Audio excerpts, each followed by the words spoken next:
Antes de empezar, pidamos a Dios que nos dé el entendimiento suficiente a través del Espíritu Santo que nuestro Salvador Jesús nos dejó, para que podamos entender todas las profecías que veremos a continuación. Las profecías bíblicas son la mayor demostración en la misma palabra de que éstas han sido inspiradas por nuestro Creador, ya que todas y cada una de las profecías que hay en ella se han cumplido una por una. Esto nos da la certeza de que todo lo escrito en ella es por inspiración divina. Aquí les presentamos pruebas más que suficientes de que Él existe y cumple sus promesas. En este video te presentaremos 7 profecías cumplidas, escritas cientos e incluso miles de años antes de que sucedieran. Por eso, no se equivocó Blaise Pascal cuando escribió en su libro Pensamientos lo siguiente: veo muchas religiones contradictorias y por lo tanto todas falsas, salvo una. Cada una quiere ser creído por su propia autoridad y amenaza a los no creyentes.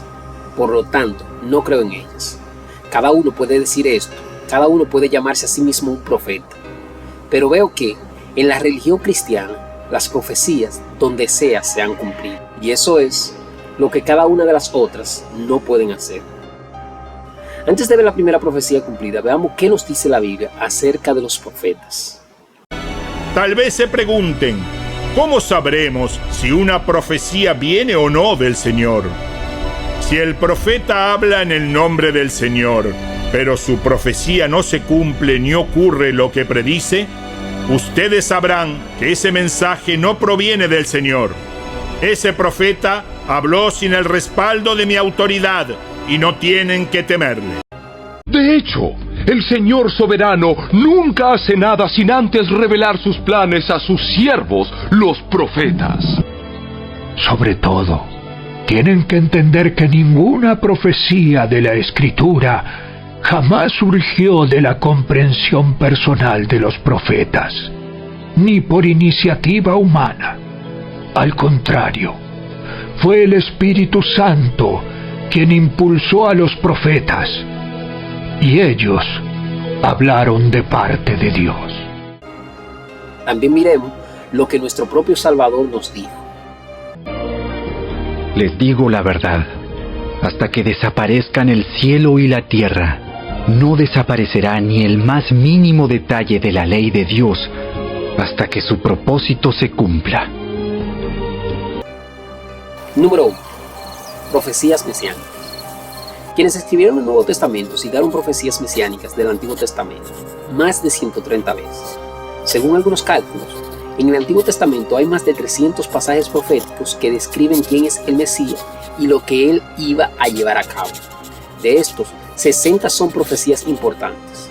¿Cuáles son las posibilidades de que todas estas profecías se cumplieran en una sola persona?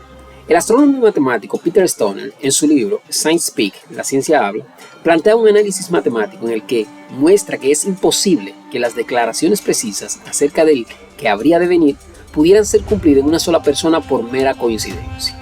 La posibilidad de que solo 8 de todas estas decenas de profecías pudieran cumplirse en la vida de un solo hombre ha sido calculada de 1 en 10 a la 17 potencia. ¿Cómo explicar esto en términos que podamos comprender? El Dr. Stoner ilustra las probabilidades de esta manera. Tome 1017 monedas de $1 y colóquelas sobre la superficie del estado de Texas, aproximadamente 680.000 kilómetros cuadrados. Cubrirán todo el estado con una capa de 0,6 metros de grosor. Ahora, marque una de estas monedas y revuelva completamente toda esa cantidad de monedas en todo el estado. Véndelo los ojos a un hombre y dígale que puede viajar hasta donde quiera, pero que tiene que tomar una moneda y decir que ese es el marcado. ¿Qué posibilidad tendría de tomar la moneda correcta? Exactamente la misma posibilidad que los profetas hubieran tenido de escribir esas 8 profecías y hacer que todas se cumplieran en un solo hombre. Pero esas son solo 8 de las decenas de profecías acerca del Mesías.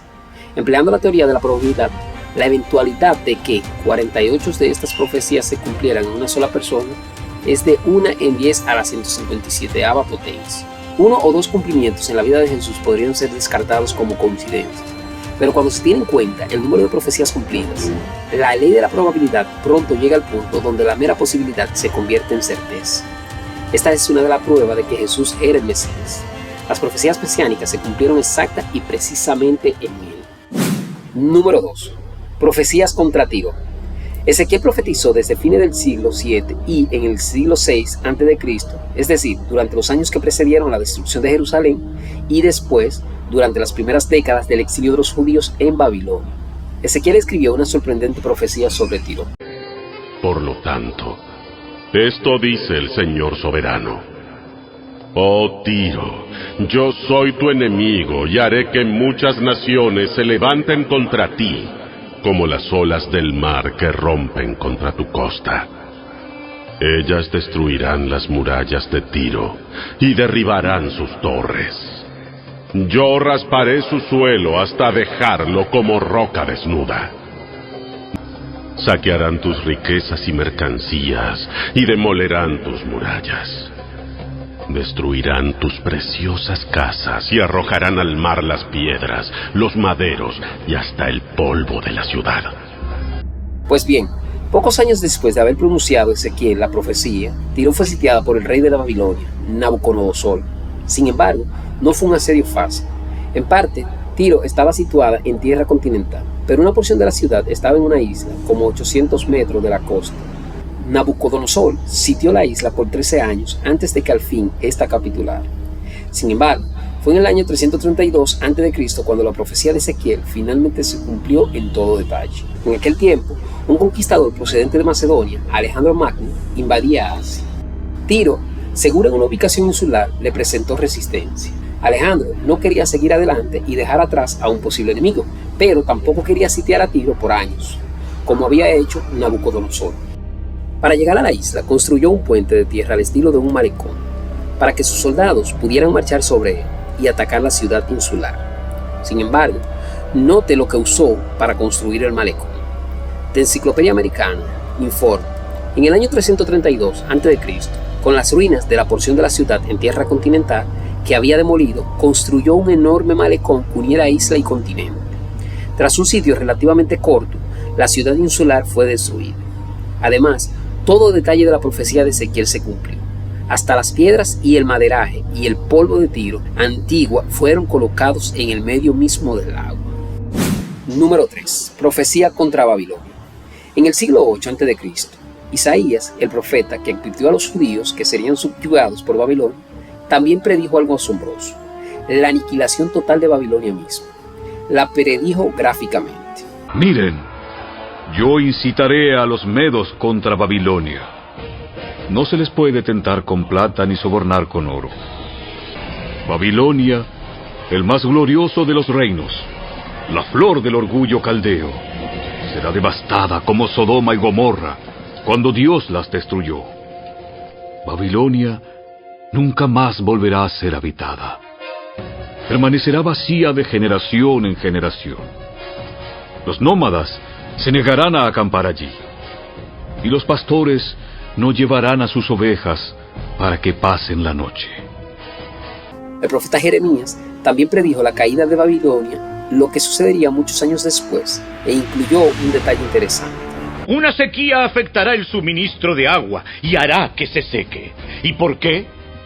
Porque toda la tierra está llena de ídolos y la gente está locamente enamorada de ellos. Pronto Babilonia será habitada por hienas y animales del desierto. Babilonia quedará desolada, sin un solo habitante. Sus guerreros más poderosos ya no luchan más. Permanecen en sus cuarteles sin valentía. Se volvieron como mujeres. Los invasores quemaron las casas y derribaron las puertas de la ciudad. En el año 539 a.C. terminó el tiempo de gobernación de Babilonia como la potencia mundial preeminente cuando Ciro, un poderoso gobernante persa, marchó acompañado por el ejército de Media contra aquella ciudad. Sin embargo, Ciro encontró un obstáculo formidable: Babilonia, que estaba rodeada de muros enormes y parecía inconquistable. También el gran río Éufrates atravesaba la ciudad y era una importante contribución a sus defensas. ¿De qué manera hubo una devastación sobre las aguas de Babilonia? ¿Por qué cesaron de pelear los hombres poderosos de Babilonia? Heródoto, historiador griego, describe cómo afrontó el problema así. Colocó parte de su ejército donde el río entra en la ciudad y otro grupo detrás de donde sale. con órdenes de marchar hacia la ciudad por el lecho de la corriente tan pronto como el agua bajara lo suficiente. Desvió el Éufrates mediante un canal hacia la cuenca, que entonces era un pantano, y el río se hundió allí, a tal grado que el lecho natural de la corriente se hizo vadear. Entonces, los persas que habían quedado a propósito al lado del río en Babilonia entraron en la corriente, tan baja ahora que llegaba hasta la mitad del muslo de un hombre, y así penetraron en la ciudad. Así cayó la ciudad, como había advertido Jeremías e Isaías. Pero note el cumplimiento detallado de la profecía. Literalmente hubo una devastación sobre sus aguas y fueron secadas. Ciro ganó acceso a la ciudad haciendo que las aguas del Éufrates bajaran. ¿Cesaron de pelear los hombres poderosos de Babilonia, como había advertido Jeremías? La Biblia dice, y lo mismo dicen los historiadores griegos Heródoto y Jenofonte, que los babilonios estaban banqueteando cuando los persas atacaron. La crónica de Nabonido, una inscripción cuneiforme oficial, dice que las tropas de Ciro entraron en Babilonia sin combate, lo que quizás signifique sin una gran batalla campal. Está claro que los hombres poderosos de Babilonia no le dieron mucha protección.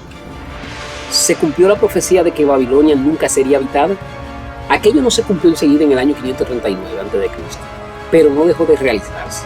Babilonia fue el centro de varias rebeliones después de caer, hasta 478 a.C., cuando Jerjes la destruyó. Al fin del siglo IV, Alejandro Magno quiso restaurarla, pero murió antes de que la restauración hubiera progresado mucho. Desde entonces, la ciudad sencillamente decayó. Todavía había personas allí en el primer siglo de nuestra era común, pero hoy todo lo que queda en la antigua Babilonia es un montón de ruina en Irak. Aunque las ruinas fueran parcialmente restauradas, Babilonia sería solo una exhibición para turistas, no una ciudad viva y bulliciosa. Su desolación da testimonio de que finalmente se cumplieron las profecías inspiradas contra ella. Profecía contra Samaria. En el libro de Oseas, al igual que en Miqueas, nos encontramos una profecía contra esta ciudad, la cual leeremos en Oseas 13, 7 y 15 y la veremos más adelante en Miqueas. Dice así: Entonces ahora yo te atacaré como un león, como un leopardo que acecha en el camino.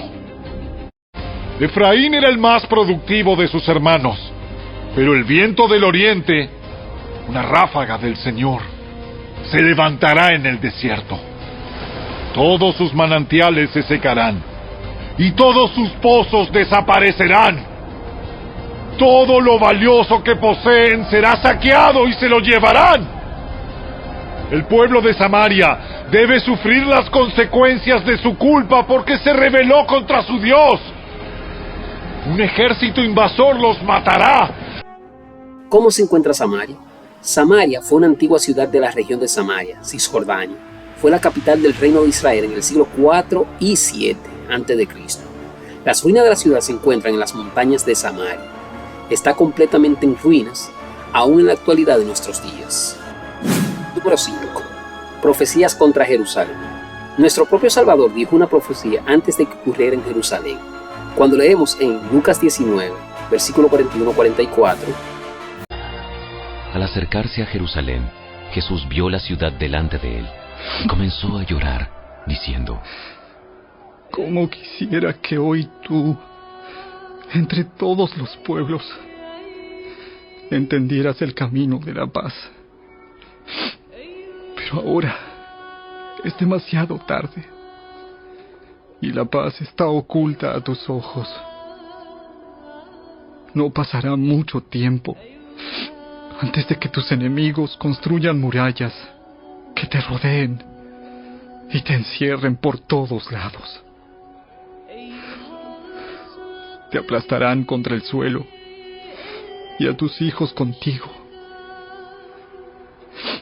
Tus enemigos no dejarán una sola piedra en su lugar, porque no reconociste cuando Dios te visitó. Miqueas capítulo 1 del 1 al 16. El Señor le dio el siguiente mensaje a Miqueas de Moreset, durante los años cuando Jotam, Acaz y Ezequías eran reyes de Judá. Las visiones que tuvo tenían que ver con Samaria y con Jerusalén. ¿Y por qué sucede esto? es a causa de la rebelión de Israel. Sí, por los pecados de toda la nación. ¿Quién es culpable de la rebelión de Israel? Samaria, su ciudad capital. ¿Dónde está el centro de la idolatría en Judá? En Jerusalén, su capital. Así que yo, el Señor, haré de la ciudad de Samaria un montón de escombros. Sus calles serán aradas para plantar viñedos. Haré rodar las piedras de sus paredes hacia el valle hasta dejar al descubierto sus cimientos. Pues la herida de mi pueblo es demasiado profunda para sanar. Ha llegado hasta Judá, aún hasta las puertas de Jerusalén. El pueblo de Marot con ansias espera la ayuda. Sin embargo, solo le espera amargura, porque el juicio del Señor llega a las puertas de Jerusalén. ¡Oh, pueblo de Judá! Rapen sus cabezas en señal de aflicción, porque sus amados hijos les serán arrebatados.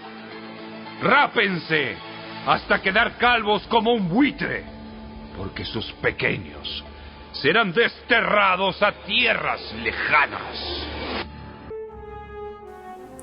En el siglo VII a.C., el reino de Judá, con capital en Jerusalén, se encontraba amenazado por tres grandes potencias: el imperio asirio, Egipto y, en último lugar, el imperio babilónico, bajo la dinastía caldea, que finalmente arrasó Jerusalén y su templo en julio de 587 a.C. Jeremías y Ezequiel, dos de los grandes profetas bíblicos que fueron coetáneos, predijeron la destrucción de Jerusalén y su posterior restauración. Toda la tierra se convertirá en una desolada tierra baldía. Israel y las naciones vecinas servirán al rey de Babilonia por 70 años. Entonces, después que hayan pasado los 70 años de cautiverio, castigaré al rey de Babilonia y a su pueblo por sus pecados, dice el Señor. Haré del país de los babilonios una tierra baldía para siempre. Pero sus llamamientos no fueron acatados. Nabucodonosor II, el líder histórico de Babilonia, invadió Jerusalén por primera vez en el año 597 a.C. y el rey Joaquín fue deportado a Babilonia junto a otros destacados ciudadanos, incluido el profeta Ezequiel. Número 6. Profecías sobre Israel. Leemos en Amos capítulo 9, versículo 14 al 15. Traeré a mi pueblo Israel de su cautiverio en tierras lejanas. Reedificarán sus ciudades que están en ruinas y nuevamente vivirán en ellas. Plantarán viñedos y huertos, comerán sus cosechas y beberán su vino. Los plantaré firmemente allí, en su propia tierra. Nunca más serán desarraigados de la tierra que yo les di, dice el Señor, tu Dios. Como sabemos, a través de la historia Israel ha tenido diferentes conflictos, desde su liberación del pueblo de Egipto hasta la independencia. Y aún hoy en día tienen conflicto. Vemos diferentes guerras, como son la guerra de Yom Kippur, las guerras de los 6 días, la guerra de Suez, entre otros. Pero aún se mantiene y se mantendrá esta profecía de que nunca más serán arrancados de su tierra. Número 7.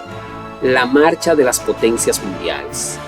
¿Qué profecía dio Daniel sobre la marcha de las potencias mundiales y cómo se cumplió? En el siglo VI a.C., durante el exilio de los judíos en Babilonia, otro profeta, Daniel, escribió por inspiración divina visiones notables sobre sucesos mundiales futuros. En una de estas, Daniel describe varios animales simbólicos que ocupan en sucesión el escenario mundial.